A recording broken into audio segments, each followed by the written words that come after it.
Autre série qui s'intitule Windbreaker, la saison 2. Et oui, j'avais fait une première partie sur ma chaîne YouTube où je parlais de la première partie.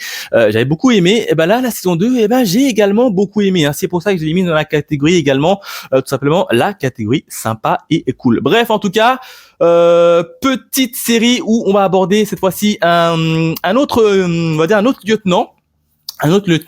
Où on va voir que ce lieutenant-là, il a une petite particularité puisqu'il adore littéralement se déguiser en fille. Littéralement, c'est un trans. Donc là, évidemment, on va voir toute cette partie-là et j'ai trouvé que la partie était quand même bien faite, bien gérée. Il y a rien à dire.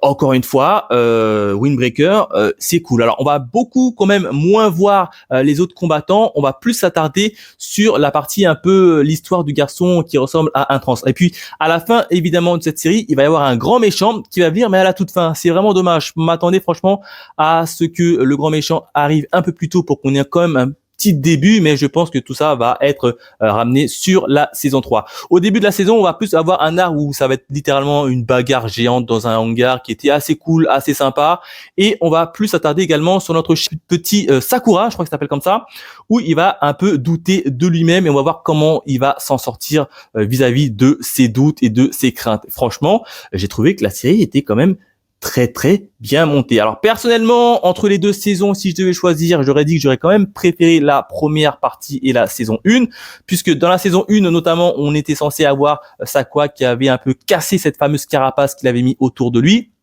Et dans la saison 2, j'ai remarqué que la carapace qui était censée avoir brisé et s'ouvrir plus aux autres, j'ai l'impression que dans la saison 2, il s'est littéralement renfermé et qu'on a eu exactement la même chose, que ses potes autour de lui ont essayé de casser cette carapace pour le voir un peu plus sortir, aller vers les autres. Et là, dans cette nouvelle saison, j'ai trouvé quand même que ce procédé a déjà été fait dans la première partie, donc pourquoi le refaire dans la deuxième partie?